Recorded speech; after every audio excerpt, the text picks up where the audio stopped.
This is the instructions for the wedding savings tracker. It will track up to 20 savings funds, and it is all in one tab. Let's get started. When you first open the file, there are a few things you want to do to set it up. The first thing is to change the currency here. In E25, you can double click, change the currency and presenter, and then also you can add your wedding day. If you double click on the cell, a calendar selector will pop up and you can just select the date and it will update the file for you. The next thing that you're going to want to do is list out all of your saving funds, the goal amount, and any starting balance that you have. It is okay if there isn't a starting balance.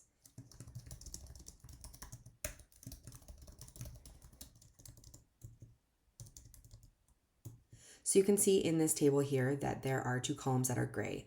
Do not enter any data into these two columns as it will update for you based on the information that you've entered not only in this table but in the savings fund tracker as well. So once we've got our funds entered, again, there's up to 20 and you can fill in as many as you have. You can enter in the saving funds down here. So these are drop down menus, which means that you can put them in any order that you want and you can change them at any time. So we can see here now that I have updated all of the individual saving funds with the categories that they have updated. So we can see under each one how much is left to save, what our goal amount is, any monthly deposits and usage if we've made any this month, as well as the available amount or how much we've saved so far.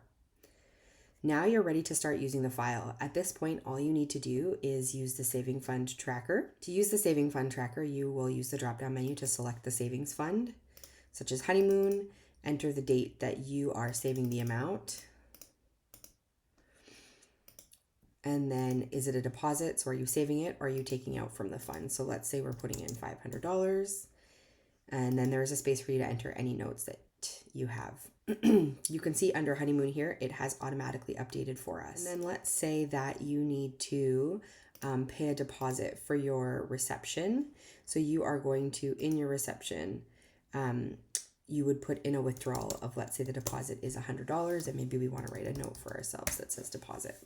Going over the information at the top of the spreadsheet here, we can see that there is some summary data. So the first thing we can see is the countdown to the wedding date.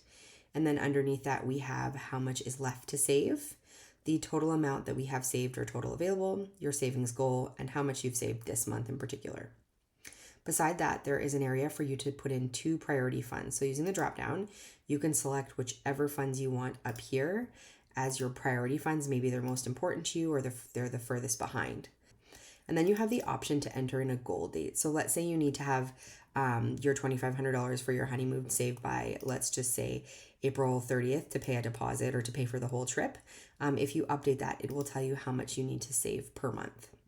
And likewise with your photography, maybe you need to have all of that saved by, let's say, a month before your wedding. You would update that and it will tell you how much you need to save per month. And again, fill in as you save the data. And finally, over here, we have a breakdown of funds. So we can see a visual bar graph of how much is available or what we've saved so far in green, and then how much is left to save in pink. So you can see we've got a lot of saving to do at this point.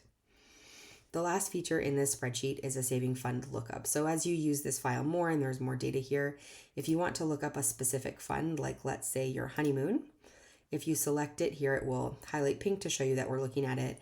And then it will give you a summary of any data that you have entered over in the saving fund tracker. And that is how the wedding savings tracker works. If you have any questions, please get in touch. We would love to help you out.